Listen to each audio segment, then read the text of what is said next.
Hello friends, আমি আজ বানালাম অন্য ধরনের মটন। ধনে, জিরে, শুকনো লঙ্কা আর দারচিনি একটু ভালো করে টেলে আমি এটাকে গুঁড়ো করে নেব। তারপরে তেল গরম হয়ে গেলে ওর মধ্যে আমি একটু পেঁয়াজ বেরেস্তা ভেজে আমি তুলে রাখবো। তারপরে গরম মশলা ফোড়ন দিয়ে আমি মটনটাকে ছেড়ে দিয়ে একটু ভাজা ভাজা করব। ভাজা ভাজা করার পর ওর মধ্যে আমি কাঁচা পেঁয়াজ কুচানো আমি দিয়ে দেবো। দিয়ে একটু সামান্য নুন দিয়ে আমি ওটাকে ভালো করে মজাবো। একটু সময় নিয়ে আমি এটাকে মজাবো।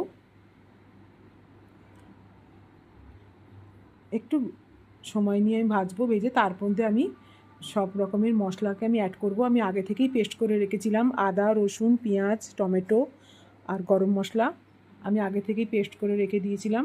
তারপর ওটাকে দিয়ে তার মধ্যে আমি গুঁড়ো হলুদ, নুন, লঙ্কা গুঁড়ো, ধনে, জিরে গুঁড়ো আমি সব রকম কিছু অ্যাড করব।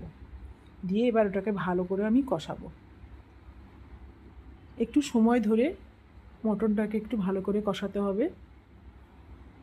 ভালোভাবে কষানো হয়ে গেলে তার মধ্যে আমি আগে থেকে টক দই ফেটিয়ে রেখেছিলাম আর যে পেঁয়াজটা আমি বেরেস্তা ভেজে রেখেছিলাম ওই পেঁয়াজটাও আমি ওর মধ্যে টক দইটার মধ্যে দিয়ে ভালো করে নাড়াচাড়া করে তারপরে যে মশলাটাকে আমি গুঁড়ো করে রেখেছিলাম ভেজে নেড়ে প্রেসারে দিয়ে সিটি মেরে